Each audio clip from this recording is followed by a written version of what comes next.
we have a president of the United States that disparages a family who has suffered irreparable loss when a child now is accused of murdering his father and mother. And Donald Trump, because he doesn't like the politics, makes fun of that. Donald is a depraved, deviant, very damaged man. And I've been saying this for a while now. There is no worst. As you said, there's no bottom. There's no worst. It only gets worse. So this isn't beneath him. This is as far as he's willing to go, and he will go even further because, again, there's no such thing as coming to the end of how awful he is. So I think part of the problem, and this, Jim, you know this as well as most, all along, we have been told that all of his worst qualities are baked in.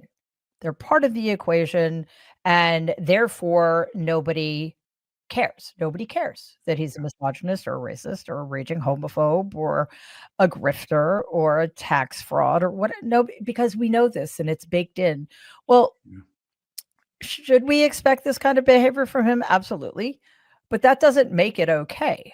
This American dystopia, whatever it is, continues. Late last night, Donald Trump announced that he was going to blockade Venezuela, a naval blockade, until such time, I want to get this right, as they return to the United States of America all of the oil, land, and other assets that they previously stole from us.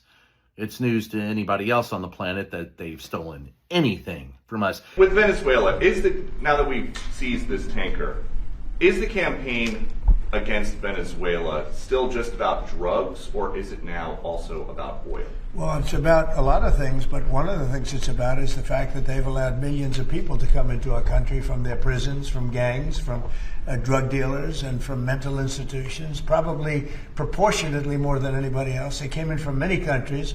We're getting them out. We had 11,888 murderers come into our country. Many of them are from Venezuela.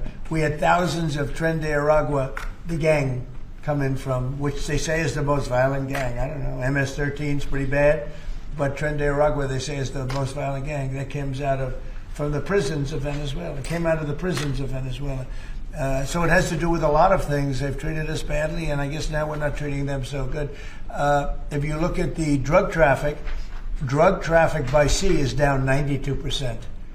And nobody can figure out who the 8% is because I have no idea. Meanwhile, 4 House Republicans have sided with Democrats to try and make sure that the Affordable Care Act continues so we don't pay a hell of a lot more for health care. But the big news of the day, no, there's plenty of news today, but the scariest news of the day is just how low Donald Trump can go.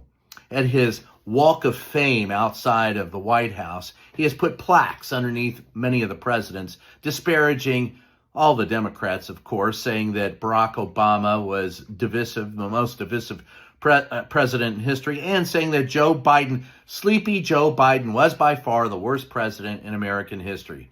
So these new plaques have just been added to the so-called Presidential Walk of Fame.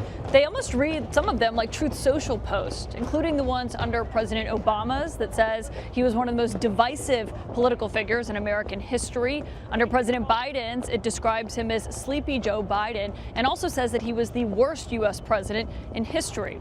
There are some that are nicer, including under Ronald Reagan's, for example, where President Trump says at the end that he was a fan of Trump's long before he ran for president. The White House press secretary, Caroline Leavitt, says the president actually hand-wrote some of these plaques himself. This is etched on the walls outside of the White House. This is the type of graffiti one would see in an interstate bathroom rest stop, not at the White House. Of course, Donald Trump probably frequents interstate restroom. I'm not going to go anywhere further. Anyway, thanks for joining us. We'll catch you tomorrow.